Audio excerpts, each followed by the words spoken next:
arkadaşlar. Evet, bu dizi adı Yılan Hikayesi. Doğru buldunuz. Yılan hikayesi bir köyde Zeynep diye bir kız yaşıyor. Kan davası olan Erkan aşık idi Zeynep. Erkan Zeynep'e de aşık idi. Birbirlerini deli divane kimi seviyordular. Fakat aralarında kan davası var idi. Erkan Zeynep'e söz vermişti ki büyüyəndə evlenecekler. Ve kan davası son bulunacak. Erkan sözünü tuttu. Fakat Zeynep korkuyordu ki Erkan'ı evlendiği zaman terk edilecek. Zeynep, Erkan evlendiler. Zeynep korktuğu başına geldi.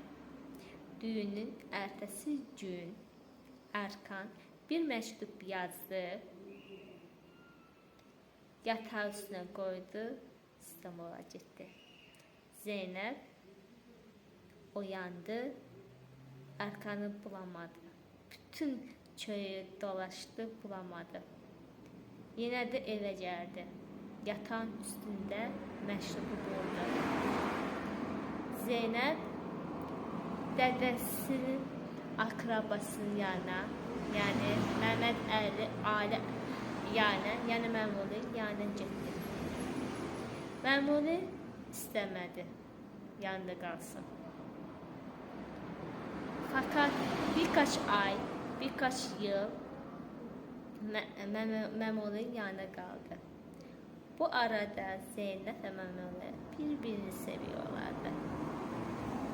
Dinle söylemeseler de gözlerinden belliydi sevgileri, aşık oldukları. Fakat Zeynep'in kalbi Erkan diyordu. Bir tarafta seviyordu Erkan'ı, bir tarafta nefret ediyordu. Ve Erkan'ı bulup öldürmek istiyordu. Buldu. Aradı, buldu. Zeynep Erkan'a kurşuna ama istedi. Erkan her şeyi söyledi. Ne de terk ettiğini, neden gittiğini, her şeyi dedi. Son bir şans verdi. Zeynep kalbini dinledi. Erkan'a son bir şans verdi. İkinci defa düğün oldu köyde. Köyün ortasında düğün derneş kurdular. Zeynep ikinci defa eyni gəlməyəcəkdi. Ve aklında olan insanı, yani Memoli davet etti. Memoli getdiyində son bir kez Zeynep'le Memoli konuştular. Ve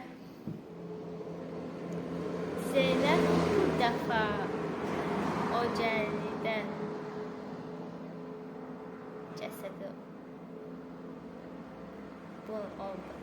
Yani Erkan'ın eski akrabası, yeni düşmanı olan düğüne geldi.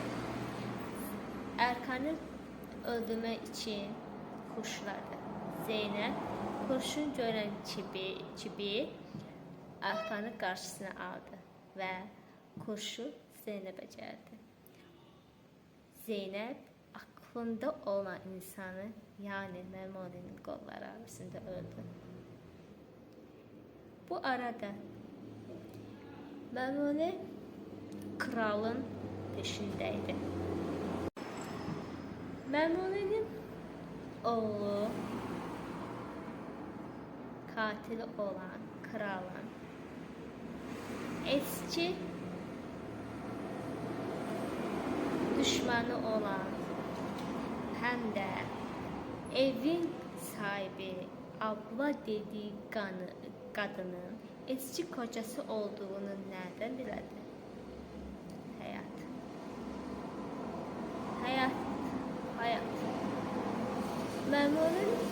büyük düşmanı Abla dediği kadının kocası